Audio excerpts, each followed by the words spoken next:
Sobre este tema que vamos a hablar hoy, ya he hablado en otras ocasiones en algunas conferencias, pero siempre falta tiempo, siempre se quedan algunos detalles fuera y sobre todo siempre es necesario actualizar más con esta cuestión que estamos pasando a nivel global, este ejercicio de psicología de masas al que nos están sometiendo los poderosos del mundo. Vamos a hablar un poco sobre la guerra psicológica y sobre el Instituto Tavistock.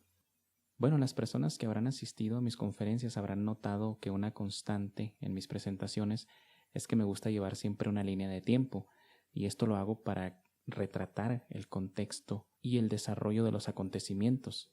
Así que vamos a procurar en este video llevar una línea de tiempo al igual que lo hacemos en las conferencias. Y bueno, para explicar lo que nos atañe, debemos empezar definiendo qué es la guerra psicológica. Y este tipo de guerra es aquella en la que se emplean medios distintos a los que se emplean en una guerra convencional. Y los objetivos de la guerra psicológica son tomar el control social de la población civil, tomar el control político, militar y económico del país, ya sea enemigo o a un nivel doméstico, es decir, al interior de tu propio país, y destruir la moral del enemigo, ya sea militar o civil, para lograr la victoria final. Entre los métodos que emplea la guerra psicológica podemos mencionar la propaganda y la acción psicológica directa, dirigidas a moldear o afectar la conducta de los individuos. También se emplea la contrainsurgencia y también se emplean operaciones militares y en el campo político.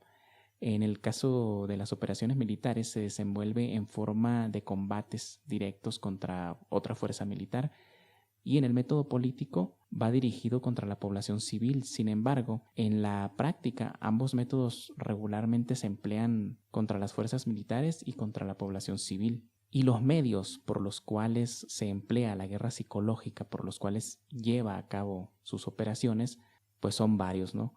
Los medios de comunicación, entre los que podemos incluir a Hollywood, también la Pinewood Studios en Gran Bretaña, los noticieros, el Internet, la literatura, la música, las series de televisión, en fin, todos los medios, ya sea electrónicos, visuales o escritos a los que tenga acceso el ser humano.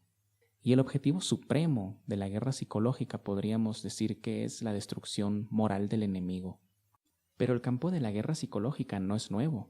A través de la historia se ha venido desarrollando y perfeccionando, y podríamos remitirnos a épocas mucho más antiguas de lo que nos vamos a remontar hoy. Sin embargo, por cuestiones obvias de tiempo y por haber sido uno de los parteaguas en el desarrollo de la guerra psicológica, nos vamos a remontar a 1913, un año antes del estallido de la Primera Guerra Mundial, cuando se empiezan a sentar las bases de lo que hoy conocemos como el Instituto Tavistock. Para empezar a explicar lo que es el Instituto Tavistock y cómo se relaciona con la guerra psicológica, tenemos que conocer su historia. Y lo primero que debemos hacer es romper con esta mentira que ha sido difundida por el propio Instituto Tavistock de que se fundó en 1947, cuando la realidad es que se fundó en 1920. Aunque si nosotros vamos a la ficha técnica que ellos proveen al público, podemos leer que supuestamente se formó el 20 de septiembre de 1947 y se jactan de tener 71 años en actividad.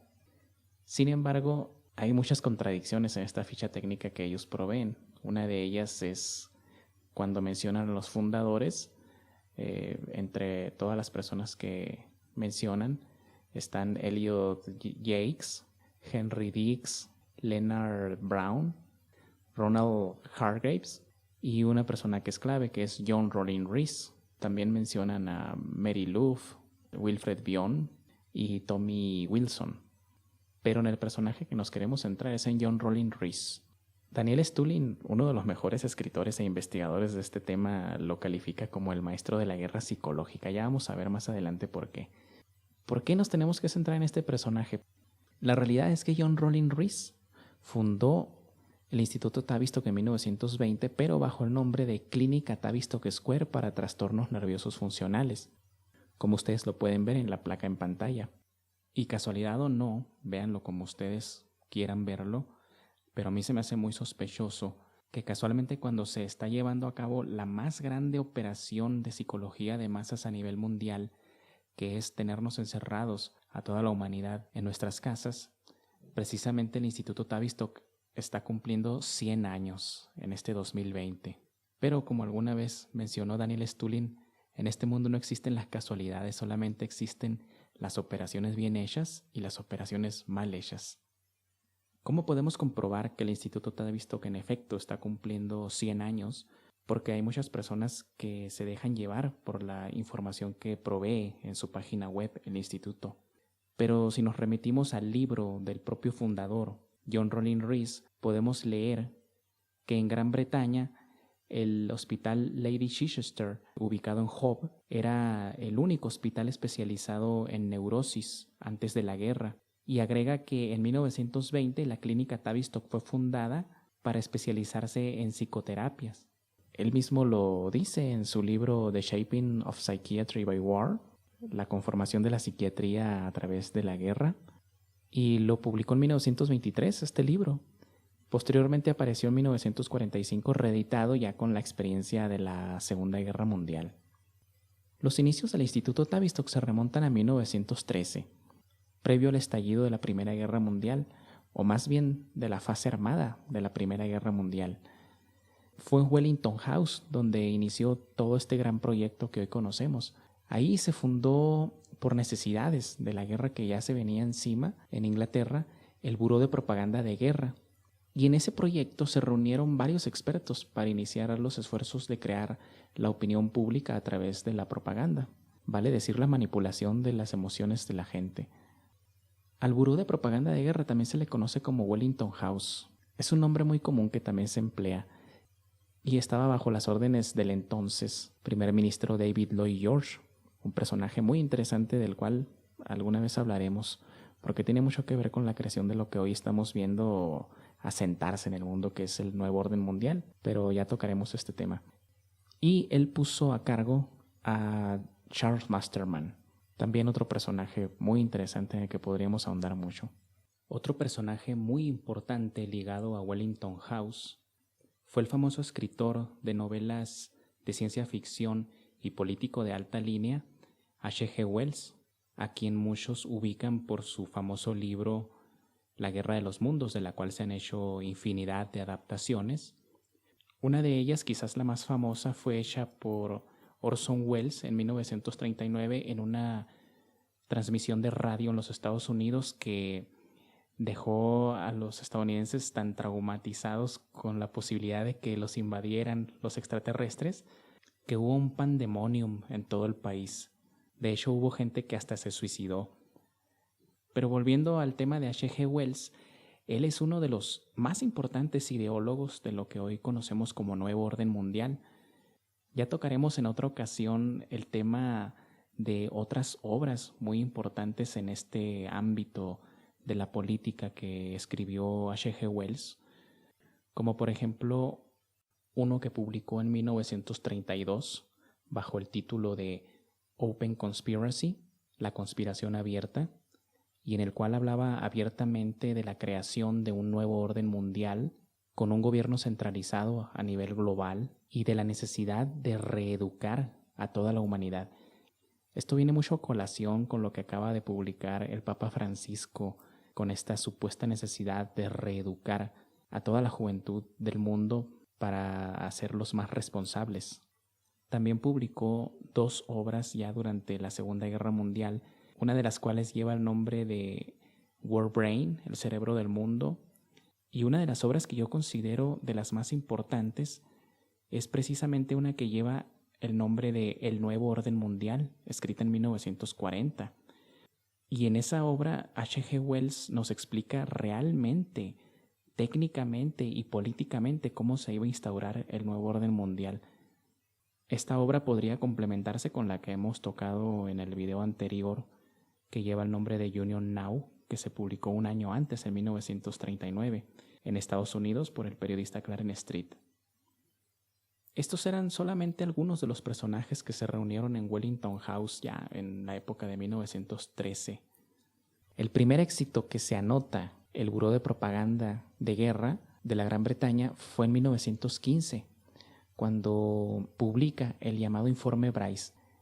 Este informe es un texto muy interesante, es un voluminoso texto de hecho, y James Bryce era un famoso historiador y abogado que tenía mucho prestigio en Estados Unidos.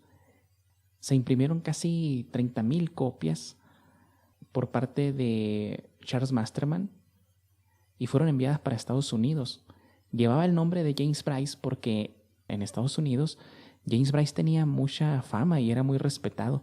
Tenía mucha influencia en los círculos académicos y obviamente pues en la sociedad estadounidense. Es por eso que se empleó a este personaje. No iban a emplear a un cualquiera, ¿no?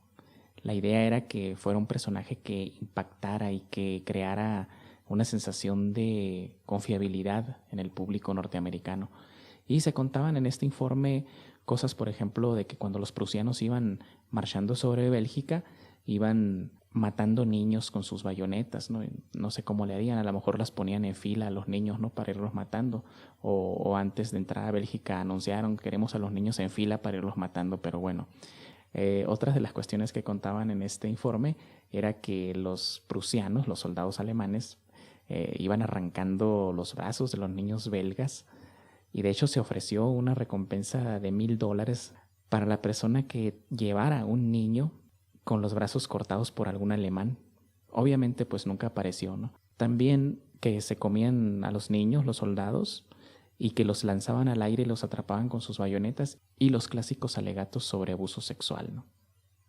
Un detalle muy curioso aquí con la cuestión de el hecho de que los prusianos supuestamente le arrancaban los brazos con sus propias manos a los niños belgas, es que en realidad el rey de Bélgica, Leopoldo, imponía un castigo a los niños congoleños y a sus padres también cuando no cumplían con su cuota de caucho.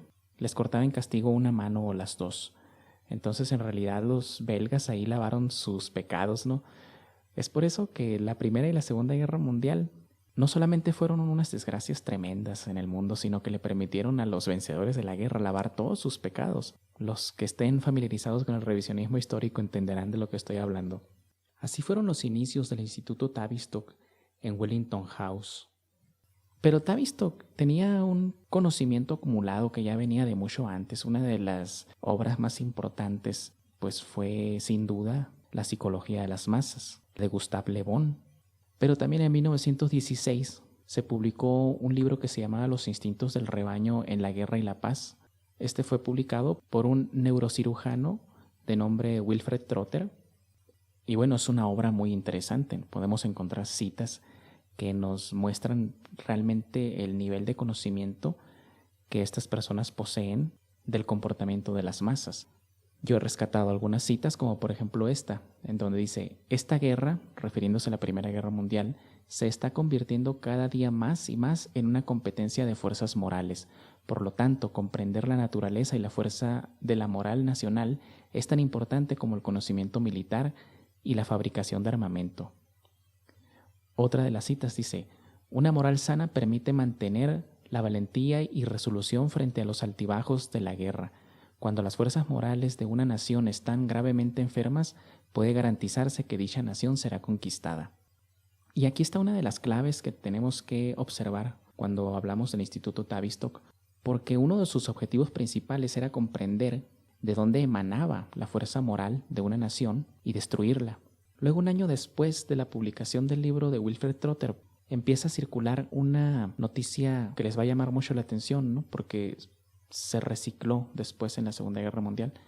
En 1917 los británicos difundieron la mentira de que los alemanes elaboraban jabón con la grasa de los prisioneros ingleses después de someterlos a un proceso de hervir los cuerpos y extraerle la grasa, y se presentaba esto como una verdadera industria de jabón de grasa de británicos.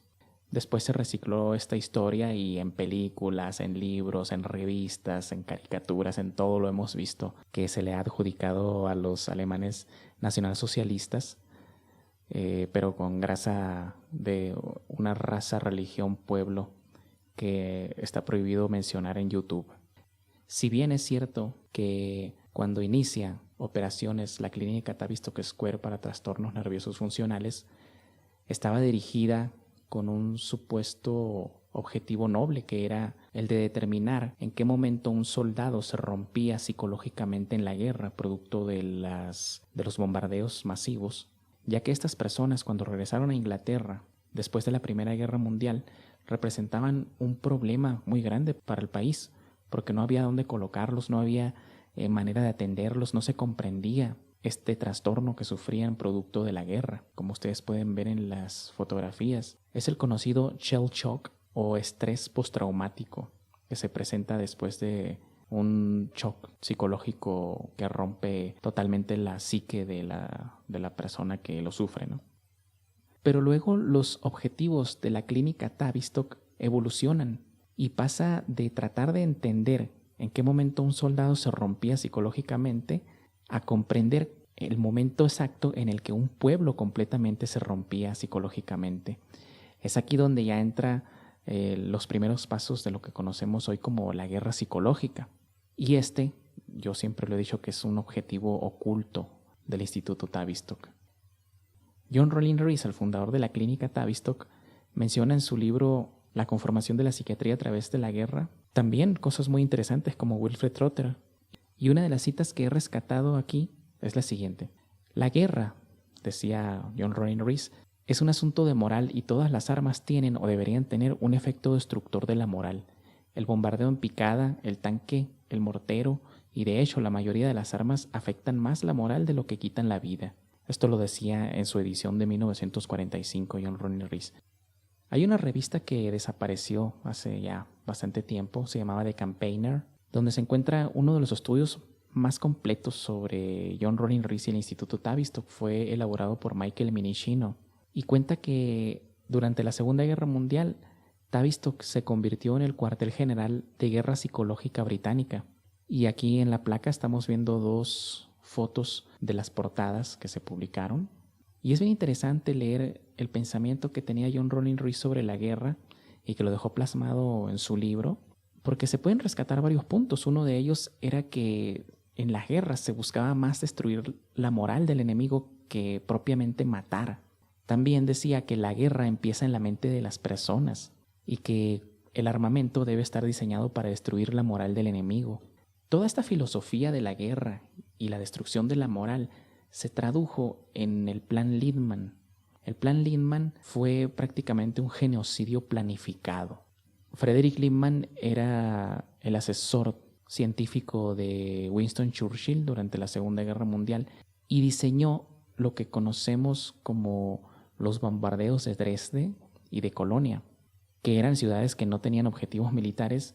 En el informe Lindman podemos leer cosas aberrantes, como el hecho de que proporciona una tasa de derrame de sangre, y en las recomendaciones pedía que la RAF, que la Fuerza Aérea Británica y la Fuerza Aérea Estadounidense se concentraran en bombardear los barrios de trabajadores, porque si bombardeaban las casas de las personas ricas, como tenían jardines muy grandes, era probable que no mataran tanta gente. En cambio, como las casas de los trabajadores están más aglomeradas, tenían una tasa de derrame de sangre mucho mayor que bombardeando las casas de los ricos. A este plan Lindman también se le conocía como dehousing, que significa desalojo, un desalojo muy violento, ¿verdad? Y estaba diseñado prácticamente para destruir y para romper la moral de la nación alemana. Rodolfo Nervo, un intelectual mexicano que se encontraba en Alemania durante la guerra, escribió que no entendía qué resorte moral impulsaba a los alemanes a levantarse al siguiente día de los bombardeos y limpiar las calles y tratar de volver a la normalidad, a una normalidad extraña, ¿no? Entonces es bien curioso que los angelicales aliados, para destruir la moral de la nación alemana, desatan un verdadero infierno. Hay testimonios de personas que narran cómo las llamas se levantaban a más de 150 metros y cuando se combinaba el aire caliente con el aire frío, formaba una especie de torbellinos que arrastraba gente que iba pasando a 100 metros o que iba corriendo. También las calles de pavimento por el intenso calor se derritieron y hubo gente que quedó atrapada. Hubo gente que se tiró a lagos y a ríos y el agua estaba tan caliente que morían hervidos. Y una de las imágenes más impresionantes también es como las personas que se refugiaron en los subterráneos, era tan intenso el calor que provocó un efecto como si estuvieras dentro de un horno de microondas y murieron calcinados. Entonces, como dijimos, el Instituto Tavistock diseñó estos programas de bombardeos masivos a través del Plan Lindman, y los más mortíferos fueron el bombardeo de Dresde y el de Colonia. Y estos ataques no iban dirigidos para destruir la industria, porque estas ciudades no tenían objetivos militares, sino simplemente para romper la moral del pueblo alemán. Una descripción muy detallada sobre lo que pasó en Colonia y en Dresde la podemos encontrar en un libro de Frederick Bale, un británico, bajo el título de Advance to Barbarism, Avance hacia el barbarismo. Algunos de los resultados del Plan Lindman los vemos aquí en la pantalla. Pero el Instituto Tavistock aprendió muchas más cosas durante el desarrollo de la Segunda Guerra Mundial, que están, como les digo, bien detalladitos en el libro de su fundador, de John Rollin Rees, y uno de ellos, aunque no lo menciona directamente, fueron los tratamientos de desnazificación. La persona que se encargó del diseño de los tratamientos de desnazificación fue Kurt Lewin, un psiquiatra también de origen del pueblo que perdió hace mucho su nación, y lo publicó en una serie de artículos. No es propiamente un libro, porque después se compendiaron todos sus artículos, él nunca hizo un libro, y se publicó bajo el título de Resolviendo los problemas sociales. Y en estos artículos habló sobre el caso especial de Alemania. Así se titula el artículo en el cual toca el tema de la desnazificación, aunque no lo llama propiamente desnazificación, pero menciona cómo a los alemanes se les aplicó un tratamiento para inocularles la culpa colectiva. ¿Y qué hacían? Aquellas personas que hayan visto la película de A Clockwork Orange, La Naranja Mecánica, de Stanley Kubrick, basada en el libro del mismo nombre, escrito por el británico Anthony Burgess. Los que hayan visto la escena donde le están aplicando el tratamiento Ludovico a Alex Delarge, al protagonista de la novela, están viendo una representación exacta de lo que eran los tratamientos de desnazificación, solamente que se hacían en salas de cine. Incluso en mi libro, El mundo detrás de las cortinas, toqué el tema de la relación que tiene el tratamiento Ludovico con los tratamientos de desnazificación, porque incluso Anthony Burgess narra que en las primeras sesiones que le aplicaban del tratamiento a Alex Delarge, siempre el personaje empieza diciendo que veía imágenes de la Segunda Guerra Mundial. Y bueno, los alemanes les hacían lo mismo. Los sometían a sesiones interminables de películas, por cierto, que fueron rodadas por un cineasta que muchos admiran, que se llama Alfred Hitchcock, y Tommy Wilder también. Dos cineastas también de origen del pueblo que perdió hace mucho tiempo su nación. Y ellos fueron los que diseñaron las películas que se le mostraban a los alemanes, y muy importante era que se le achacara la culpa a ellos. De hecho, era uno de los objetivos declarados por algunas personas, como por ejemplo el presidente de la Pinewood Studios, que llegó a decir que el objetivo de las películas producidas era inocular en la mente de los alemanes que la culpa exclusiva era de ellos y no solamente de las SS, y que todo el pueblo alemán tendría que hacerse responsable por la guerra y no solamente el ejército alemán. Y entre otras cosas, pues también se les hacía desfilar entre cuerpos putrefactos.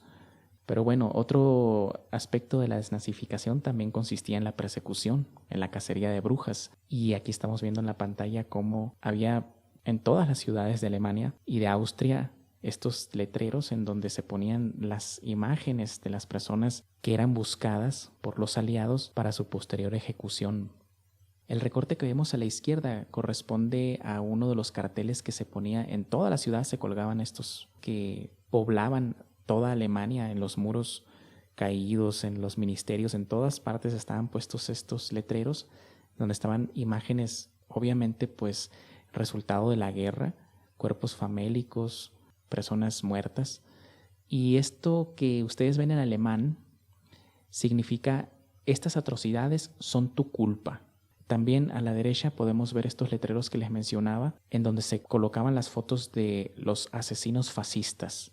Todo alemán o austriaco que quisiera acceder a los cupones de racionamiento de comida, o que quisiera conseguir un trabajo bajo el régimen aliado, o que quisiera acceder a una casa o a un departamento, tenía que haber pasado por los tratamientos de desnazificación. Y la foto que ustedes ven a la derecha corresponde al Persil-Schein, el certificado de desnazificación. Toda persona que no quería morir de hambre o de frío tenía que haber pasado por estos tratamientos de desnazificación, y este certificado lo presentaba cuando iba a solicitar una casa, un trabajo o los cupones de racionamiento, como hemos mencionado. Ahora, volviendo un poco al tema de Kurt Lewin y de sus artículos, me gustaría enfocarme un poco en el caso especial de Alemania, que fue el título que le puso a su estudio sobre cómo a los alemanes se les cambió la personalidad y se les inoculó una nueva a conveniencia de los aliados. Y este artículo es muy revelador. De él podemos rescatar varias cosas. Es lo que menciona con respecto al cambio de la autocracia a la democracia. Y Kurt Lewin dice: el cambio de una atmósfera de grupo desde la autocracia a la democracia a través de un líder democrático equivale a una reeducación de los seguidores. Los seguidores autocráticos deben aceptar genuinamente el rol de los seguidores democráticos. Con esto se refiere Kurt Lewin a que la mentalidad de los alemanes, acostumbrada, según su perspectiva, a seguir a un líder autocrático, tenía que cambiar genuinamente. No era válido para Kurt Lewin que las personas dijeran sí, aceptamos la democracia sin realmente sentirlo. Y esto me recuerda mucho a un libro que se publicó igual en 1948, al mismo tiempo que Kurt Lewin publicaba su artículo El caso especial de Alemania, que es nada menos que el libro de George Orwell, 1984. Y en este libro podemos leer también pues bastantes cosas interesantes. Y hay un diálogo que me recordó mucho a lo que decía Kurt Lewin en su artículo, y es cuando O'Brien está torturando mentalmente a Winston, al protagonista de la novela. Y en una parte de la tortura, O'Brien le pregunta a Winston que si cuántos dedos veía, y le muestra 4. Y Winston le dice que eran 4. Pero O'Brien le responde: ¿y si el partido dice que son 5, cuántos ves? Y Winston le responde que 4. Y lo empieza a torturar. Tenía una máquina con electricidad. Y le vuelve a preguntar cuántos son. Y él dice son 4. Y lo vuelve a torturar. Y en su dolor, Winston le dice: ¿qué quieres que te diga? Son 4, 5, los que tú quieras, tú dime lo que quieras que te diga. Y O'Brien le responde: no, Winston, así no vale. No basta con que digas que aceptas al partido. Cuando por fin te rindas a nosotros, tendrá que impulsarte a ello tu libre voluntad. Tendrás que hacerlo de forma genuina. Es decir, tenías que sentirlo. Y se me hace un paralelo muy interesante entre lo que escribió George Orwell en 1984 como una distopía y una realidad que estábamos viviendo, que fue la de Kurt Lewin. Entonces, la psicología de masas aplicada en un grado extremo en el caso de los alemanes. Y cuando yo leo el libro 1984, no puedo evitar relacionarlo con los tratamientos de desnazificación y con todo el ambiente que se vivió después de la Segunda Guerra Mundial en Europa, no solamente en Alemania, ¿no? Pero en especial con el pueblo alemán. Todo ese cambio de mentalidad al que los sometieron. Y hay un paralelo también con otro libro que se publicó en 1942, que se llama What to Do with Germany, ¿qué hacer con Alemania? Este lo escribió Louis Neisser, un famoso abogado también de la raza que perdió hace mucho tiempo su nación, en el que hablaba sobre la cuestión de la reeducación de los alemanes. Y él decía que había que invertir por lo menos una parte de todo el dinero que se había invertido en el esfuerzo bélico para hacer una transferencia de una sociedad autocrática hacia una democrática. Y él decía que era la tarea más noble en relaciones públicas que jamás se había hecho en la historia. Ahora, hay una mala noticia dentro de todo esto, ¿no? Y es que todo lo que hemos mencionado no es cosa del pasado, sino que está muy presente hoy en día. Un ejemplo que podemos poner ocurrió en 1991 cuando George Bush padre estaba preparando la opinión pública para llevar a las masas estadounidenses a la aceptación de que era necesario atacar Irak. Y apareció en la televisión nacional de Estados Unidos una niña que se llamaba Nayira, supuestamente, y apareció contando con lágrimas en los ojos que cuando los iraquíes invadieron Kuwait, su hermana estaba embarazada. Y el ejército iraquí llegó y empezó a robarse las incubadoras y a los bebés los dejaba en el piso para que murieran de frío. Y esto lo contó con lágrimas en los ojos la niña y conmovió a todo el país. Pero posteriormente se supo que la campaña la había diseñado una empresa especialista en relaciones públicas. y que la niña, la supuesta Nayira, no se llamaba Nayira, se llamaba en realidad Niyira al-Shabat y era hija de Saud bin Nasser al-Sabat, que era el embajador de Kuwait en los Estados Unidos. Entonces, a ese grado llega la manipulación de las masas. En la actualidad, el Instituto Tavistock está relacionado en muchas campañas de manipulación de las masas. Un detalle que no quiero dejar pasar es que la confusión que mencionábamos al principio, de que supuestamente el instituto fue fundado en 1947, en realidad se debe a que en 1947 se refunda la clínica Tavistock bajo el nombre de el Instituto Tavistock de Relaciones Humanas. De ahí proviene la confusión de muchos. Y bueno, algunos aspectos en los que ha estado involucrado el Instituto Tavistock que podemos mencionar es, por ejemplo, la campaña en el proyecto MK Ultra y, por supuesto, en la creación de lo que se conoce hoy en día como el Nuevo Orden Mundial. Y en el diseño de algunas portadas también, por ejemplo, se rumorea, no tengo la confirmación, de que estuvieron involucrados en el diseño de la portada del disco de los Beatles, del Sargento Pimienta, donde casualmente esta banda tan famosa hace un cambio radical de tener una imagen inocente, sencilla, vestidos de traje, pues pasa a ser irreverente. Y otras portadas que se rumorea que también fueron diseñadas en el Instituto Tavistock son las portadas de la revista The Economist, que es una revista de economía propiedad de los Rothschild. Pero sea cierto o no, la verdad es que el Instituto Tavistock ha logrado crear una red mundial para operar bajo la consigna de la manipulación de las masas. Y esto incluye a la corporación RAND, al grupo Bilderberg, a la industria militar, a algunas ONGs, a los mass media, hay gobiernos también, y bueno, todos estos que ustedes pueden ver en la imagen.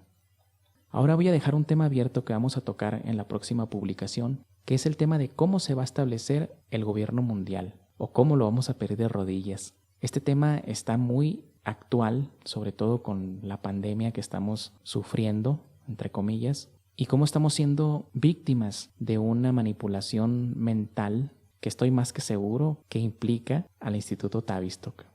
Vamos a profundizar en el próximo tema sobre otro personaje que está muy relacionado con John Rollin Ruiz, que es George Brooke, y también Harry Stack Sullivan. Pero para dejar algo adelantado, me gustaría mencionarles que en su libro The Shaping of Psychiatry by War, John Rollin Ruiz proponía crear un verdadero ejército de psiquiatras que lidiara con el nuevo enemigo de los poderosos del mundo, que no era ya un ejército ni eran los alemanes ni los japoneses, y así lo menciona él mismo, así lo escribió en su libro, sino que era la humanidad, la sociedad civil. Y él proponía adaptar todos los conocimientos desarrollados en la guerra psicológica y aplicados en la Segunda Guerra Mundial para los tiempos de paz, es decir, contra las masas. Otro detalle en el que vamos a profundizar es cómo en 1947, una vez que se refunda el Instituto Tavistock, casualmente John Rollin Ruiz deja la presidencia del instituto y pasa a dirigir la recién creada Federación Mundial para la Salud Mental, con lo cual podemos ir entendiendo que su sueño de crear este ejército de psiquiatras se hizo realidad. Algo que quiero aclarar aquí es que no estoy acusando a todos los psiquiatras de ser parte de una conspiración mundial para controlar las mentes de las masas. Eso lo dejo sentado de una vez. Por su parte, este personaje, George Brooke, junto con John Rollin Ruiz en 1945, habían propuesto que se fundara una especie de Estado mundial. Esto está publicado incluso en documentos de la UNESCO, y después lo hicieron oficial a través de la Federación Mundial para la Salud Mental. Y el otro personaje del que vamos a hablar es el eminente psiquiatra Harry Stack Sullivan, que propuso que se creara la ciudadanía mundial. Y los personajes más importantes relacionados con el Instituto Tavistock en conjunto propusieron que la lealtad a las naciones fuera reemplazada por una lealtad mundial. En 1945, Harry Stack Sullivan invitó a George Brooke a dar una conferencia que se llamaba La psiquiatría de la paz duradera y el progreso social, y en ella George Brooke mencionó a sus compañeros psiquiatras que la psiquiatría debía hacerse cargo del futuro inmediato de la raza humana porque, según él, nadie más podía. Y vamos a profundizar en el hecho curioso de que antes de que empezara la conferencia, un grupo de 25 personas, entre los cuales se encontraban los personajes que hemos mencionado, y que se autodenominó la Comisión Preparatoria Internacional, se reunió en privado del 24 de julio al 8 de agosto y se buscaba la manera de diseñar un programa para que en esa conferencia se deslizara el concepto de la ciudadanía mundial y de la creación de un gobierno mundial. Así que como hemos dejado sentado en la conferencia sobre la reconfiguración del orden mundial después de esta pandemia, este proyecto no corresponde al campo de la teoría de la conspiración, corresponde a un tema político que se venía preparando de hace mucho tiempo y vamos a profundizar en el próximo video. Muchas gracias.